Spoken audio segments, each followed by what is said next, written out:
Hey, what's up, guys? This is episode 35 of a series where we examine the design, development, and cut content of Fallout New Vegas. Today, we're going to take a look at even more content that never made it into the final game. Let's get started. During the quest, Hard Luck Blues, you're given the choice between helping the NCR sharecroppers or saving a group of vault dwellers inside Vault 34.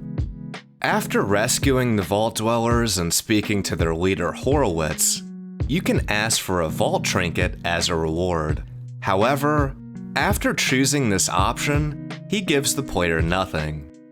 Supposedly, you can sometimes receive the bugged food sanitizer item, but I've never had this happen. The boomers came from Vault 34, so perhaps this mysterious Vault Tech item was some kind of unique weapon. Lead producer Jason Bergman commented on the missing item, stating, "If it's what I'm thinking of, it never existed in any way. That line should have gotten cut, but somehow slipped through. Oh well." One of the Enclave remnants, Cannibal Johnson, has an unused coyote companion in the game files. I think this would have been the only non-hostile coyote in the entire game, short of the player having the animal friend perk. There's an unused radioactive tumbleweed creature. In the final game, the tumbleweeds that appear are static world objects. Because this version is a creature, it can actually be killed. In a Tumblr post, Josh Sawyer revealed why they were cut. They wound up causing some terrible problems, though they weren't really enemies. I think the issue was that they were all marked as persistent references, so they didn't cause some odd loading problems whilst they rolled around the wasteland, but that caused additional bugs. They wound up in some odd places too. Apparently, radioactive tumbleweeds are a real-life problem too.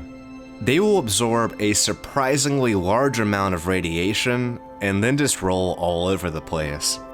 FNV designer Sidney Wolfram expanded on this even further, stating, "The radioactive tumbleweeds were inspired by the tumbleweeds in Hanford, Washington. Basically what happened was that the tumbleweeds would soak up radioactive elements in the groundwater, dry up, and then blow around. We thought this was pretty cool for a Fallout game. However, the only way to have a radioactive effect on them was to make them a creature. And because they would travel the wasteland and add to the entity count, they had to be removed for consoles.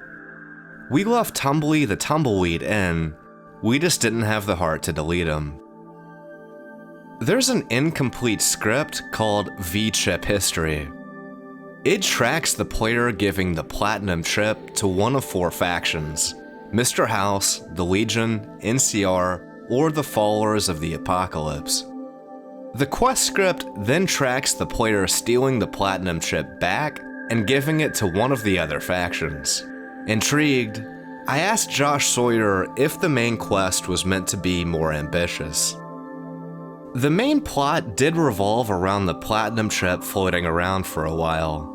Shortly after this version of the critical path was stubbed in, I talked to John Gonzalez, our creative director, and asked him to change the focus of the second half of the critical path.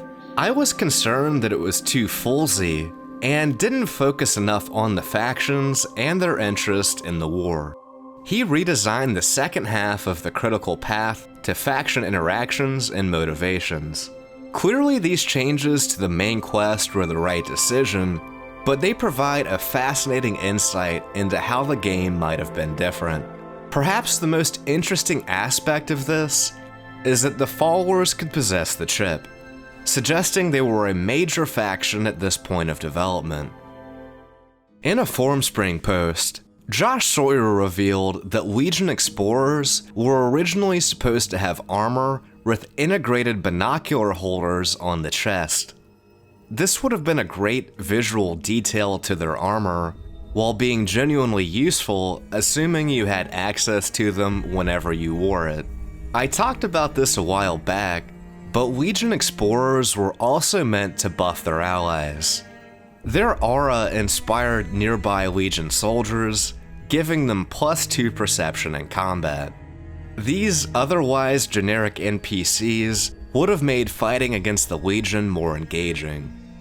There are 2 cut NPCs named Sinlin and Zhao Mao. It's possible these Chinese NPCs were somehow related to the Shi faction from earlier Fallout titles.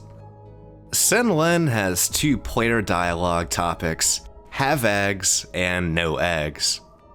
The following line of dialogue is about agreeing with another cut character named Grigorsky. It seems that all 3 of these characters were involved together in a quest.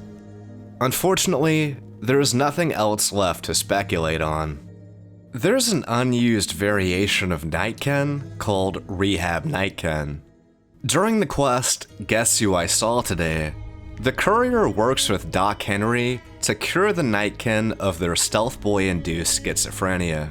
I suspect this variation of Nightken was meant to appear in Jacobstown after this quest was completed. There's an unused Vault 24 jumpsuit, which implies that Vault 24 was once planned to appear. Unfortunately, there are no other remnants of the area. The vaults are some of the very best locations in New Vegas, so it's disappointing this didn't make it in. Finally, there's an unused SentryBot toy item. After activating it, it warps a tiny, adorable murder machine that follows you around. There's a broken form of the SentryBot too, as well as a broken item version, which suggests it could have been repaired after being damaged. Who knows what it was intended for, but it must have been fucking awesome. These additions would have made New Vegas much more interesting. Ultimately though, all of this was left on the cutting room floor.